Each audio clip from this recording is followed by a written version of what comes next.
Okay, let's start ready for the first talk of the meeting. After this talk, we're going to go for lunch. IMPA has just one restaurant. It's downstairs in the first floor.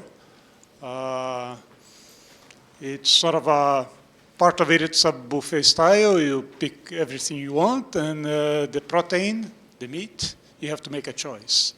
All right? And yeah.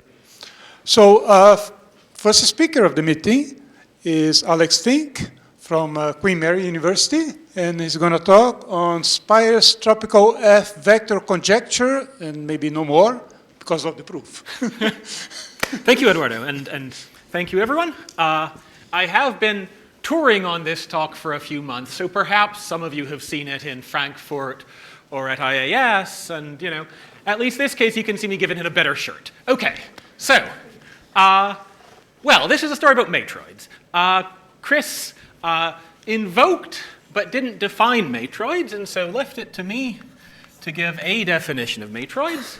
And there's lots of ways you can do this. I'm going to give, the one that's useful to me is not the one you'll find in the usual textbooks, but it's due either to Edmonds or to Gelfand, Goreski, McPherson, and Serganova in different groups in basically 89, via a polytope. So for our purposes, we'll say that a matroid is some data M on a ground set.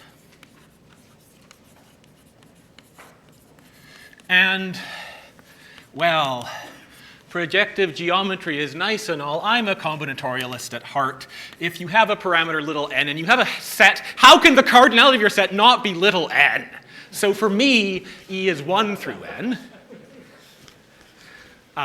Okay, and now the thing is a polytope.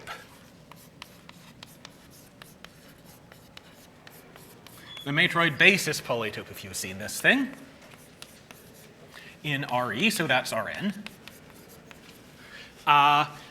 with two conditions. So the conditions I need, so the vertices are 0, 1 vectors. This is a 0, 1 polytope. And the edges have to be in prescribed directions.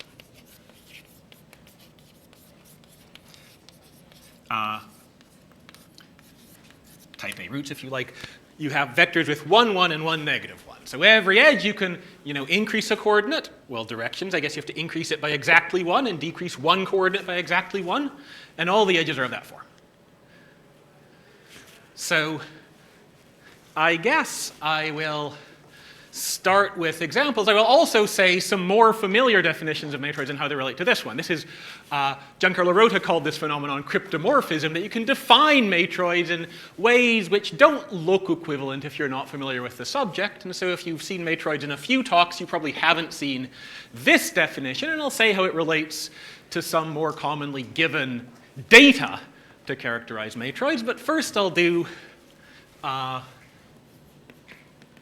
some examples of these polytopes. Well, okay.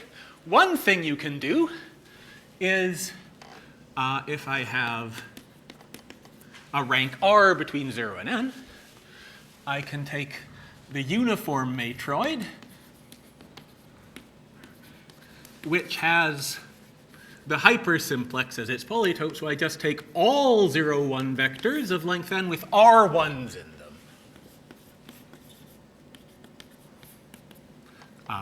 This thing has a name, delta R, and this is the hypersimplex.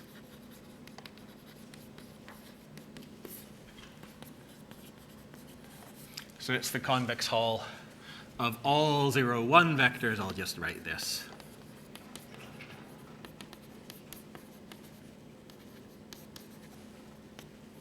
With R1s. Because of this property, the coordinate sum of all on the polytope is a constant function. So it always lives in a hyperplane. Here it lives in the hyperplane coordinate sum is R, but I'm going to take all the 0, 1 vectors I can, subject to that condition. Okay, so what does this look like? Well, if we take, there's kind of one interesting but drawable example. I can't draw in R4, but I can draw in R3, and this lives in a hyperplane in R4. That's R3. So, okay, I can look at all the 0, 1 vectors with 2 ones, and turns out that the convex hull of these 6 things is an octahedron. So these are labeled by the 4, 0, 1 vectors. You know, I'll write 1, 2, but by this I mean the 0, 1 vector with 1s in position 1 and 2. And similarly, so I can label these things by sets, and I have the 4 choose 2 is 6 different sets of positions to put the 1s, so I have 6 different 0, 1 vectors, and it turns out their convex hull is this nice octahedron. And you can look at the edges of this octahedron and see that at every edge, I've only, you know, decreased 1 coordinate and increased 1 coordinate. To go from here to here, I add E3 minus E2. Right? I don't have an edge from here to here. I'd have to add add 1 in 2 places and subtract 1 in 2 places. That I can't do. So I should also give a non-example just to show the kind of things I can't have. Right? If I tried to do a subpolytope of this with just 1, 2, say 1, 3, 1, 4, and 3, 4 to expose this bad direction, like it's sort of 1/4 of this polytope, well, this is a bad edge. You know, I can't get from here to here by switching 1 coordinate from 1 to 0 and 1 coordinate from 0 to 1. So that's not a matroid. Okay. Well, if you've seen matroids, but you haven't seen this perspective on them, well, I should say some of the more familiar ways to define a matroid. So you kind of more familiar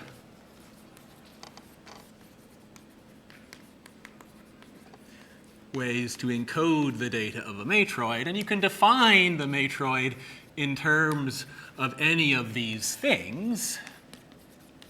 And, you know, I won't say any of the other definitions, but look in any standard textbook and you'll see them. Well, Kris talked about the rank function.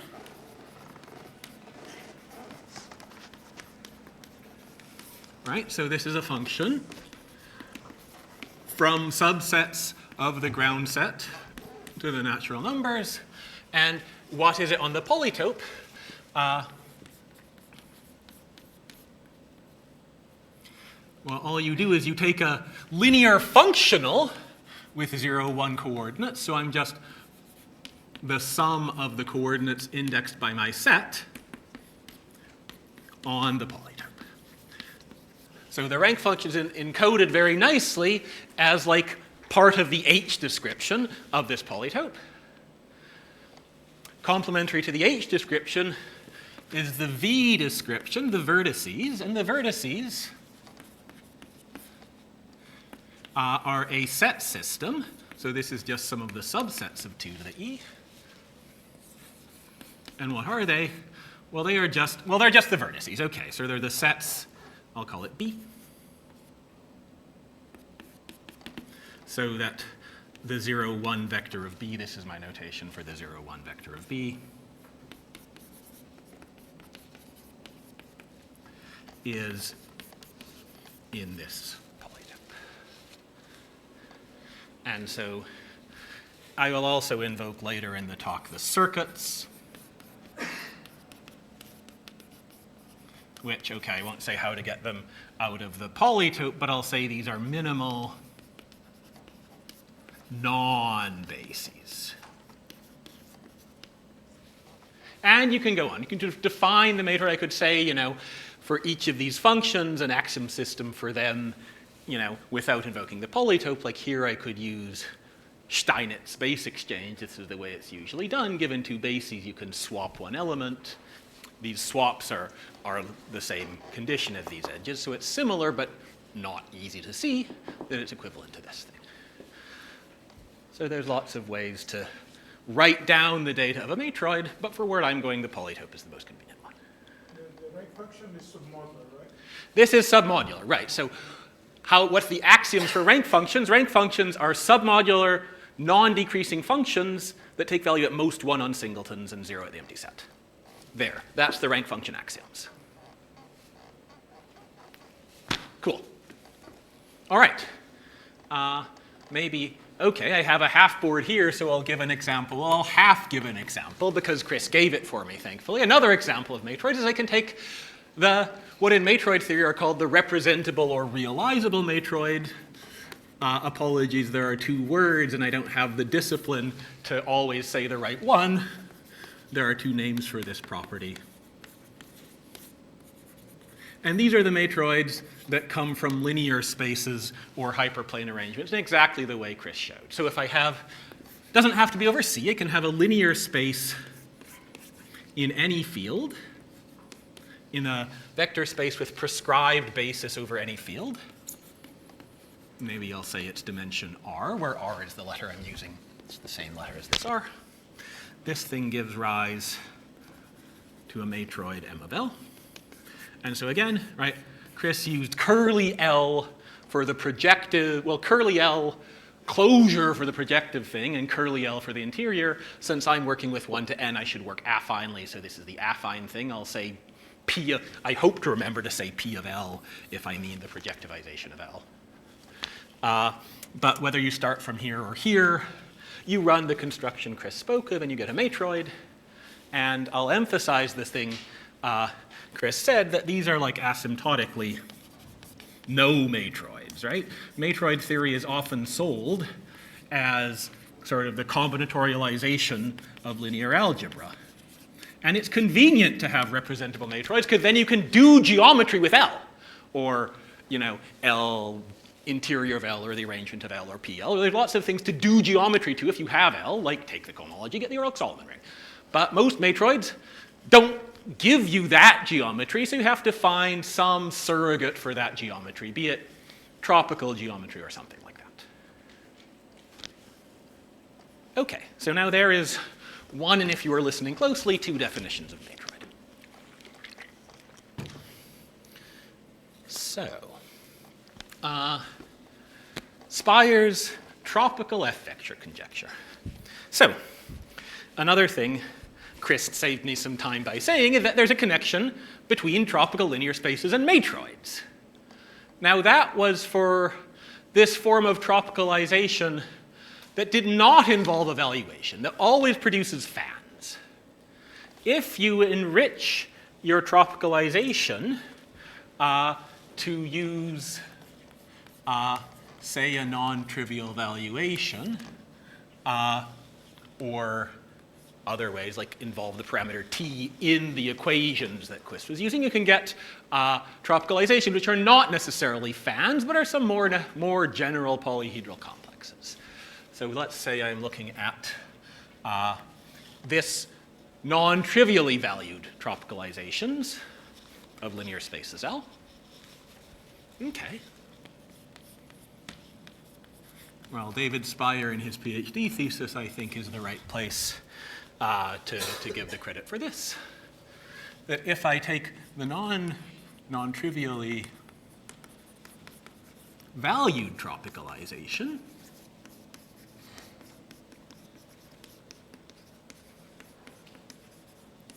trop, maybe I'll put a little v for valuation, although I'm not going to use it, okay. I do this thing.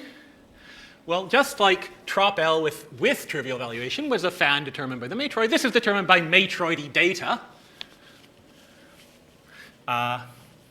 Okay, so this is determined by something to do with matroids. I will leave a few blank lines here. A subdivision of a matroid polytope into more matroid polytopes. And this is why I wanted matroids to be introduced as polytopes, because if I have polytopes, I can just, dissect them into further polytopes. I can make polyhedral complexes. And so it's polyhedral complexes of matroids that play the role in this story that single matroids played in Kris's story. I'll introduce the term matroid subdivision for this.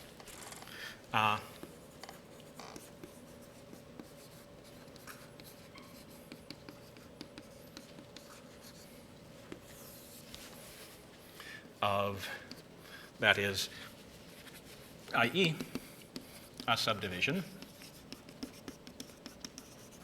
of some matroid polytope, P of M. Well, in fact, it's going to be P of M of L, polytope of the matroid of the space I had, into other matroid polytopes. So a cell complex whose cells are all matroid polytopes. And, okay, why did I leave some space? Because just like there is more to matroid fans than tropicalizations of linear spaces, so should there be more to this non-trivially valued things than non-trivially valued tropicalizations. And this is a folklore theorem before me, but I guess people attribute it to me these days, okay, that every degree 1 tropical, well, let's say it this way, degree 1 tropical varieties in Rn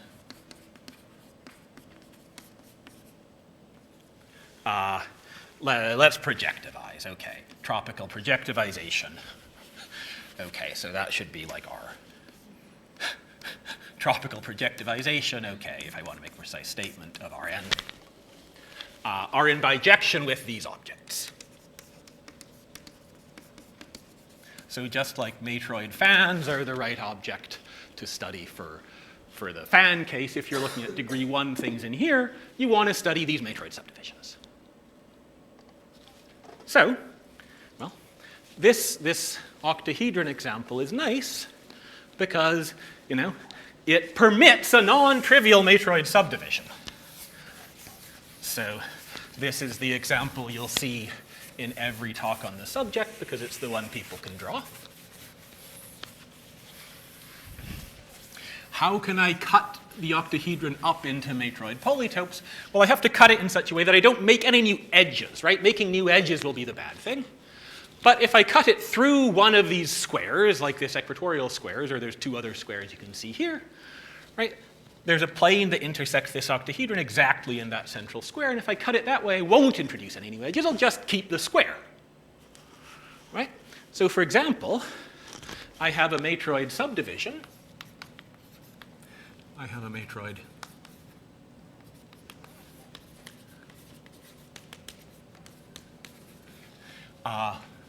of this hypersimplex, 2, 4, where the maximal cells are the top square pyramid and the bottom square pyramid. And I have cut the octahedron along this square in the middle, and since there's no new edges, these are matroids. So this is the kind of data that determines a general tropical linear space, a general tropical variety of degree 1. And I'm not going to be using these tropical varieties in a crucial way during this talk, but if you want to know how you make them, Kris told you how to make the matroid fan, the Ardila-Clivens fan, Bergman fan as you like.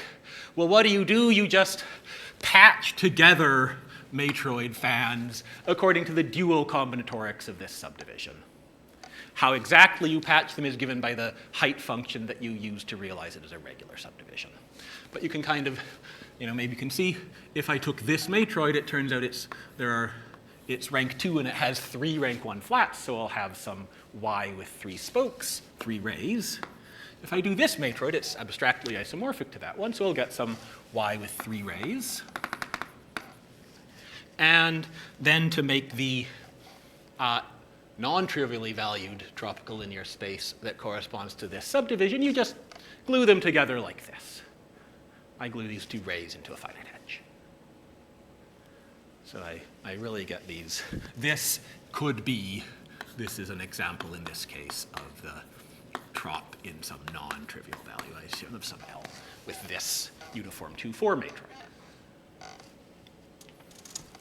So,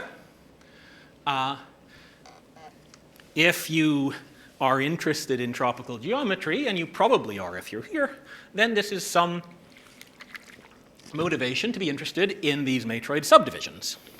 This is one of the main things Speyer was studying in his 2005 PhD thesis. And so, was doing, computer exploration, generating lots of examples, write down like an arbitrary matrix over a valued field, compute this thing, see what it looks like. And maybe one of the first combinatorial questions you would ask about this is the face vector, right? How many cells can you have in here? How finely can you cut up a matroid polytope? You might see that I couldn't cut this one up any further. If I take one of these square pyramids and I try to cut it, well, kind of the best I can do is cut it sort of like this, but then I'll still introduce one new edge in a bad direction. So in fact, I can't cut this into matroid polytopes at all, and maybe you can convince yourself that that subdivision of the octahedron is the finest you can go. So David was interested in that kind of extremal question, and that led him to pose, after some experimentation, the titular F-vector conjecture, which appeared in his thesis. Then shortly thereafter, I guess I'll call this theorem. It's in fact a theorem now. Speyer came back and did it for M representable over C, really using complex geometry essentially. And then Andy and I have done it in complete generality. What is it? It is a tight upper bound on the maximal combinatorics on such a subdivision. So, a matroid subdivision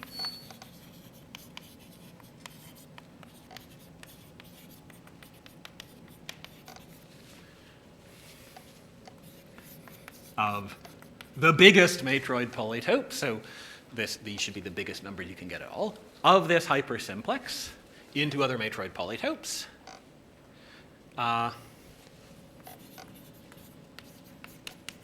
Has at most, I will fill in a quantity here, internal faces, and you can do it by dimension, so let's do it by codimension. Why am I counting the internal faces? Partly just because it's easier and you can correct the count to include the external faces. The tropical reason would be internal faces of the white picture correspond to bounded faces of the tropical picture. And so maybe that's a reason it's natural to focus on these faces. Okay. Well, how many are there? It turns out it's some trinomial coefficient. N minus I minus 2 factorial over I factorial, R minus I minus 1 factorial, N minus R minus I minus 1 factorial. And it's not too hard to show that this is tight, to construct explicit subdivision by lattice path matroids, for example, that will realize this combinatorics everywhere. In fact, I've realized this combinatorics here, right? If we plug in n equals 4, r equals 2, let I vary, you can evaluate this. This is like 2, choose 0, 1, 1. If I is 0, that's 2. I do have 2 maximal cells. I get 1, choose 1, 0, 0 for I equals 1. So I should have 1 codimension 1 cell. There it is. It's this square. And then this thing becomes 0 when I is at least 2. So indeed, this is a maximal subdivision. It agrees with the conjecture. Okay. Faces that do not lie on the boundary of the hypersimplex.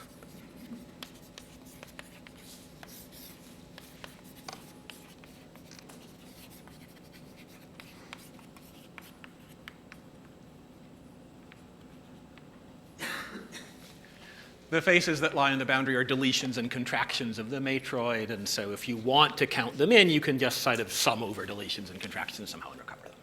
This is the easier way to state it. Yes? Can you say a few words about in the representable case, what algebraic geometry or what geometric techniques Uh, Speyer used in the so Speyer used Kawamata-Fivek vanishing for what vanishing? Kawamata-Fivek vanishing for cohomology of bundles, and Andy and I use a different technique, which I'll say a bit more about. It takes something to do this. All the techniques we know are kind of intrinsically complex geometric, or at least characteristic zeros. In some sense, maybe this is even harder than Matroid-Hodge theory, because at least there's analogs of Hodge theory and characteristic P, and I don't think anyone knows a characteristic P technique that will help with this. But yeah, I'll say more about that at the end, what we do. Speyer used Kawamata-Fivek vanishing. Yeah. I want to check my understanding. So this number is the same as if you fix your underlying uniform matrix. Yeah. You look at all drop the linear space with this underlying matrix. Yep. And you count the maximum number of bounded cells. That's right. So where I said Matroid subdivision, you could say tropical linear space. Where I said this, you could say of underlying Matroid.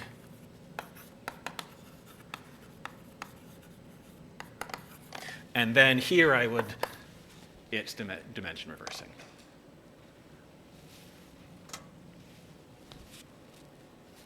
All right, cool. So, the basic strategy that David Speyer used for this is the same as the first step of the strategy that David used is the same as the first step of the strategy that Andy and I used, which is, well, some sort of, measure theoretic approach. If you could show, if you're trying to cut this thing up and you could show a lower bound on the size of a piece, then that should entail the upper bound of how many pieces you have, because the total size of the pieces can't exceed whatever the size of the hypersimplex is, as long as size means something that's actually additive. Like if it was volume, if we had a bound on the volume of the pieces, then we could get an upper bound by using the volume of the hypersimplex. This is the kind of approach you want to take. Volume isn't a very informative invariant to use for this, but there is an informative invariant to use for this, and introduced by Speyer in this paper, and so that's what I want to say next. Okay. What's the sense of additivity that I want? You might have heard people talk about Matroid valuations. Matroid valuations, except I'm going to twist the sign a little bit. Okay, so a function, let's say f from, I'll kind of lazily write the set of all matroids. You can restrict to matroids of a fixed ground set and fixed rank or whatever, to an abelian group.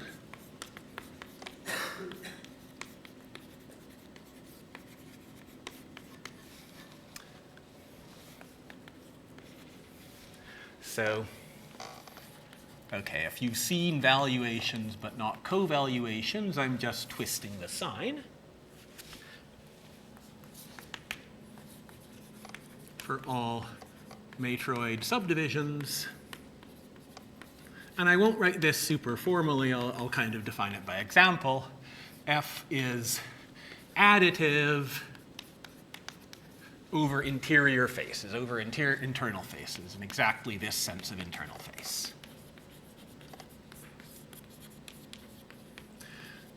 So what do I mean in the example of the subdivision at hand? I mean that if you take the octahedron, that's a matroid, and I cut it up this way, I want it to be additive. Here are the two big pieces, upper square pyramid, lower square pyramid. And if I were doing like inclusion, exclusion on these polytopes, you might expect me to subtract off the square because I've double counted it. But since I'm trying to do positivity, I want to add on the square. So one way to think of this is I'm looking at the open polytopes. This open polytope is really genuinely partitioned into three open polytopes by this subdivision. So I want the kind of additivity that would correspond to open polytopes. Yes? The intersection is always a matroid polytope because you can't get any new edges. I mean, it's a face, right? It's a face of the complex, and I said all faces should be matroid polytopes, so I guess I kind of forced it to be by definition. But So you add or subtract? I add. If I had said valuation, I would subtract. But since I want to do positivity stuff, minus signs are a pain, so I'm just going to twist signs, right? This is like you multiply by -1 to the dimension or something, and then you can add. So I'm going to add. Okay. So what David showed is that there is a covaluation that is of the kind helpful for giving you this kind of bound.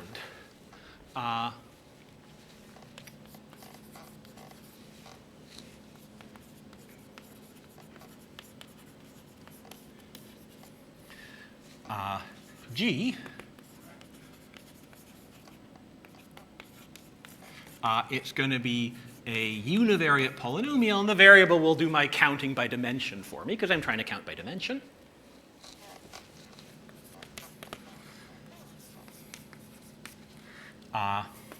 Okay, I want the leading term to be the codimension in Rn of the matroid polytope times some positive number, strictly positive integer, so at least 1, plus higher order terms.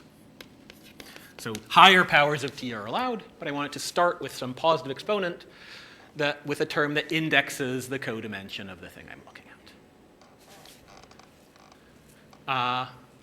Okay, so David said that managed to construct such a thing, and, well, if these higher order terms could be negative, then I still wouldn't have control over positivity when I added these up. But if all of the coefficients were non-negative, then I could use my bound and say that, well, each codimension C piece contributes at least 1 to the coefficient of t to the c, and so the total number of pieces is bounded by the coefficient of t to the c when I evaluate it on the uniform, and it turns out that's this trinomial coefficient.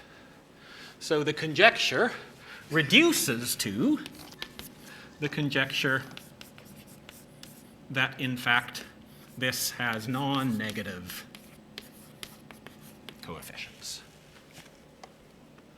And so this is the thing that David was able to prove for complex representable, and this is the thing that we will also focus on. For example, g of u24 is t squared, t squared plus 2t. I wrote it backwards. This is the lowest order term. 2 codimension 1 pieces, codimension 1 in Rn lives in a hyperplane. 2 maximal pieces, 1 piece 1 dimension smaller, and indeed that's what I have in this thing I claimed was maximal. 2 top dimensional pieces, 1 piece 1 smaller, and so in this case you achieve the bound here. T plus t squared. So, all right. Defining this G already needs some algebraic geometry. So you can characterize it using combinatorial facts. For instance, if you like matroids, then I can say that there is a unique such covaluation G, which is multiplicative under direct sums and which is unchanged by series or parallel extensions. And that, it turns out, uniquely already determines what this function G should do. And there's kind of reasons to look for these properties when you look at how direct sums and series and parallel extensions change the polytope. So that's kind of one way to hit on the right thing to do here. But it's hard to show that, in fact, it's well-defined for this point of view. So the best way to show it's well-defined is to give an algebrogeometric definition. So that's what I'm going to do. This is the definition. Well, okay. David didn't quite give this definition. It's a slight reinterpretation based on some later work, but that's okay. So I'll define it for the complex representable case, then tell you how to extend it. So suppose I have a complex linear space. I want to tell you how to construct the G invariant of the matroid of this guy. All right. This is going to work via some holomorphic Euler characteristics of vector bundles. Okay, so I can define two nice torus equivariant vector bundles on this. So this has an action of the algebraic n torus, call it T. And now, okay, I can make, well, I'll start by just making them over T. I can make two T equivariant vector bundles.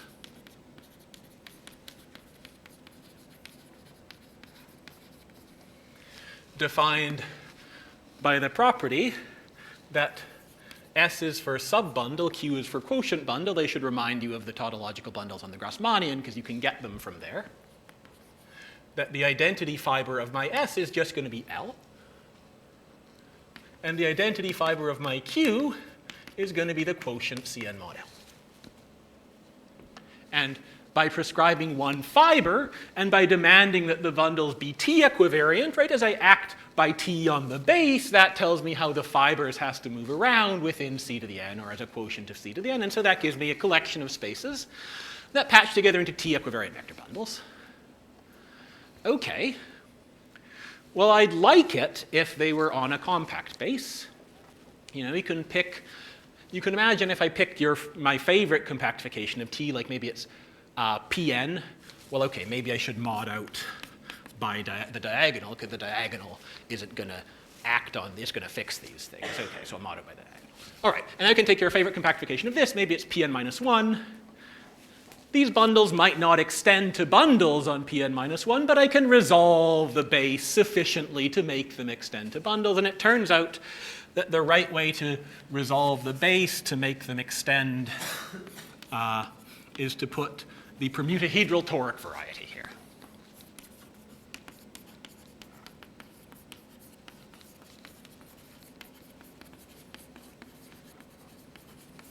This is a character that is central to a lot of the recent algebra geometric matroid theory developments, and maybe you've seen it as the Losif-Manin moduli space. This is a nice toric variety, smooth n-1 dimensional toric variety, which gets these equivariant bundles over it. And then you say that the definition of this G, okay, there is some global sign. By simplifying the signs in the combinatorics, I incur some more signs here. That's life. So I have this codimension. Again, this is the number of connected components of the matroid, if you know matroid theory. This is the number of connected components of M. Now, I take sheaf Euler characteristic over this base of a wedge power of S. This should be M of L, of course, sorry, because I have L on the right-hand side. Take this exterior power of S. I take the same exterior power of the dual of Q. Take this Euler characteristic. Who knows what sign that has? This has alternating signs. Flip the sign once more. Who knows what sign this has a priori, right? This is not supposed to be a manifestly positive formula, but it's the right formula, right? If you know the combinatorial facts that G is supposed to satisfy, what you do if you're David and me in 2009 is you open up Mathematica, you know, compute what G should be using the combinatorics for a bunch of matroids, compute like a lot of Schubert calculus or something for the corresponding matroids, do some linear algebra, find out this has to be the formula you were looking for. Okay, that's where it came from. But you have some nice formula in terms of these bundles. What do you do if M is not representable over C? I won't give this whole theory, but there's a paper of Birgit, Yer, Spink, and Tseng, 24, that says, okay, there aren't bundles here, but there are some sort of K-theory classes that you can use instead. They aren't K-theory classes of bundles, but they are some kind of equivariant K-theory classes, and you can do this computation with them. So even less reason for it to be positive, because there isn't even a nice bundle it's coming from, at least not like a positive bundle. But you can at least do it. Very nice combinatorics. Ask me if you're curious. Okay. So, I want to talk about the key beats in the proof. I have 12 minutes left. I think I will be able to give a useful map of the proof in 12 minutes. Okay.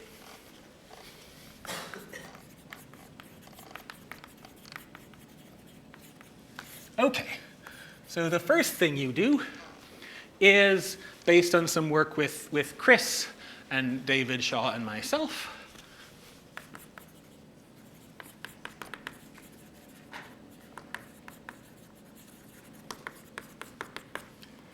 which is that it's enough to look at the top coefficient of this. If the top coefficient, I'll write it omega, turns out that this thing is always of degree at most r, if M is a matroid of rank R. So the top coefficient will be to the t to the rth coefficient. Top coefficient.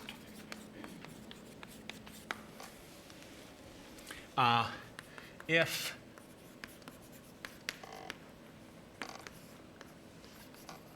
for all minors, that is iterated deletions and contractions,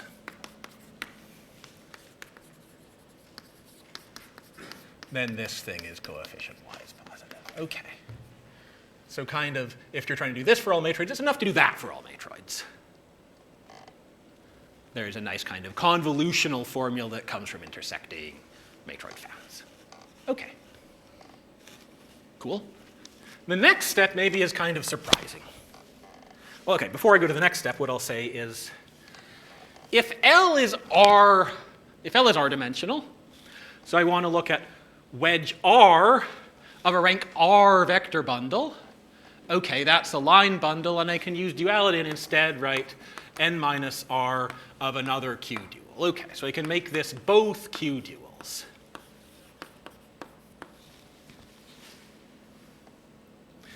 That symmetry will be useful. The next step is a bit surprising. Generalized to two different matroids. So in this formula, instead of having L and L, I put two different linear spaces, L1 and L2. Why would you do that? Well, we only need the case where they're the same if we're going for this G invariant, but by doing this generalization, you also encompass some beautiful work of Frederico and Adam Booker. This kind of encompasses work of Frederico and Booker. I'll have to look up the year on this thing unless Frederico tells me before I look at my paper. 2016, too late, okay. Where you take one of the matroids, let's say the second one, and make it the matroid of a line, a generic line. And if you do this, they have a whole bunch of beautiful geometry and combinatorics of this thing. You can associate to this situation where I take like a matroid, one matroid M1. They don't have this second matroid overt in their treatment, but for us it's there. And you get kind of some geometry, which is what's now called the matroid Schubert variety, although this name was given to it later. And you get some combinatorics, which is all associated to the external activity complex of M1. So what is this? I'll say briefly, this is some complex. Maybe there's a ordering W on the ground set. Okay, so this is some complex on vertices x1 through xn, y1 through yn, which has minimal non-faces. You can characterize a simplicial complex in terms of its minimal non-faces or its facets, its maximal faces, you have a nice duality.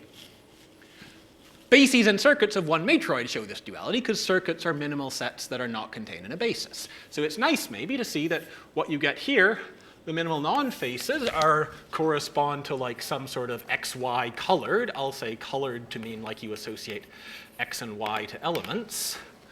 Colored circuits of M. And facets go with colored, xy colored, bases of M. And in both cases, this M is M1.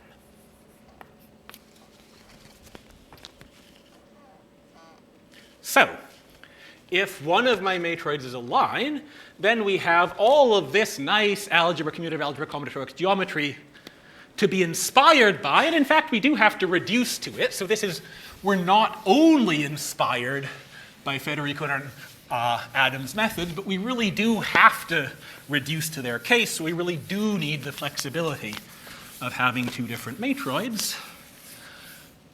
What we do, so we kind of define the two-matroid version of this. An external activity complex for two matroids, where I'm all the way over there. My board work is not great here, so we define this thing using an auxiliary matroid, what we call the diagonal Dilworth truncation.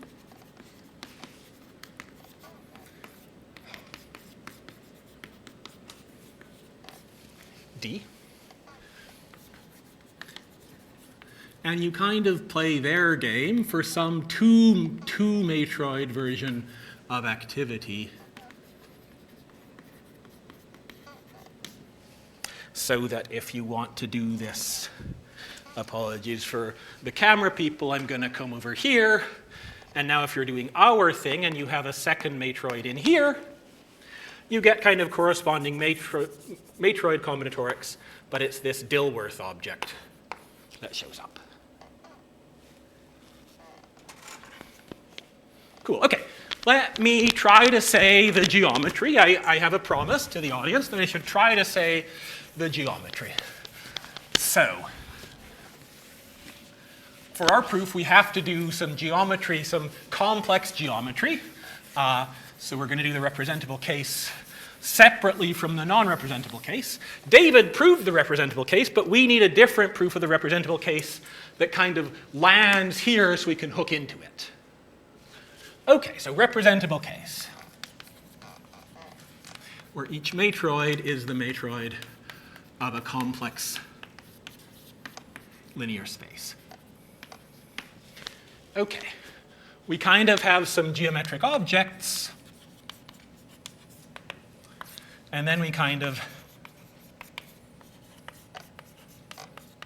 have to track the omega invariant through them. Okay. So, I have my bundle, my Q dual L1, wedge power of that, tensor Q dual of wedge power L2. Turns out that's exactly the kind of thing that will appear in the Koszul complex of the free resolution of this guy.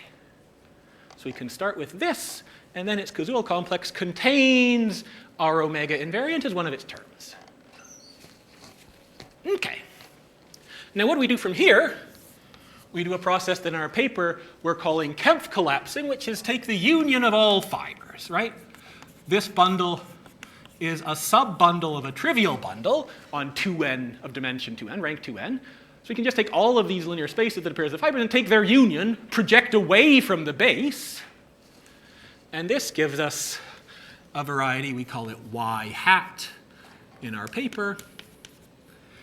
It's actually pretty concrete, right? It's just you take the torus and you act on points in L2 because the fibers are like you translate L1 and L2 by the torus. Okay, so this is some very concrete variety, union of all fibers.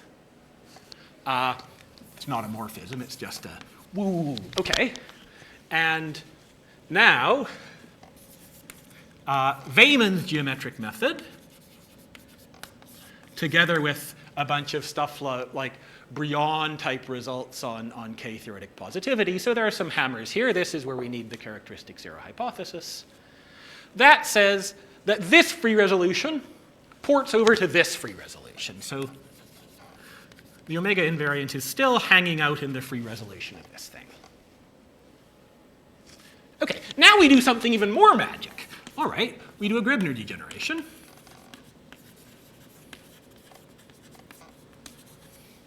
And usually Gribner degenerations just completely mess up free resolutions. It turns out this, you get the Stanley-Reisner complex of this thing if W is your term order for the Gribner degeneration. So you hit the right combinatorics, but, you know, you expect to destroy this. And so the real magic, well, this is magic. There's two real magics. The second real magic is there's this work of Conca, De Negri, and Gorla on Cartwright-Sternfels ideals that says if you have an ideal with generic multigraded initial ideal of the right shape, then you can transfer the shape of the free resolution. And so you use that, you compare it to Ardila Booker 16 because they say what the free resolution of their one matroid thing is, and it turns out it has the same generic initial ideal multigradedly. So by reducing to their cuff using this Cartwright-Sternfels machinery, still omega is hanging out in the free resolution of this. And so by Hochster's formula, free resolutions of square free monomial ideals says that, you know, dimensions of Tor groups of links of this complex tell you omega, and then dimensions of Tor groups are non-negative, and so that's why omega is non-negative in this case. Okay, I have 20 seconds. How much generosity do I have from the organizers to say a bit about the non-representable case? Well, just how much time do you need? How much time do I need? Well, I'll say some things, you know, pull me off stage with a cane if you need to. Okay, so that's the representable case. What do you do in the non-representable case? Well, in the non-representable case, we don't have this. We don't have this. This is defined using the L's. But we can, it turns out there's another way to produce this by intersecting tropical Chern classes of these Qs, let's say. The top tropical Chern class is the matroid fan, and the general tropical Chern classes are some kind of thickening of the matroid fan in a way you can easily write down. So using that, and using Ardila Booker, you can say, using the same technology, you can say, I can write down this using some tropical intersection theory, and I can get to some Tors, and my Tors are non-negative, so I get a non-negative function. But you know, we were using the geometry of this Kazul complex to get the omega, and we don't have that in the non-representable case.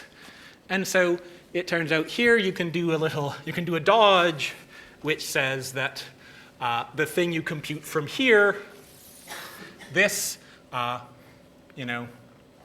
this is a valuative. Valuative is like covaluative. This is a valuative invariant in M1 and M2 separately. And you go back here and you show this thing is a valuative invariant in M1 and M2 separately. And then it turns out that a valuative invariant is determined by its functions on representable matroids. So once you check that both things is valuative, which is it's a funny check in here. It's some kind of like tropical cell complex looking thing where you have like a cell complex but with tropical polyhedra as its cells, and then you have to take Borel-Moore homology or something like that. But for, reasons unrelated to the left side, you can show both things are valuative. And then where is omega? In the end, it's in the same place by valuativity. Okay. And so that's enough of the sketch of the methods. I will stop. Thank you.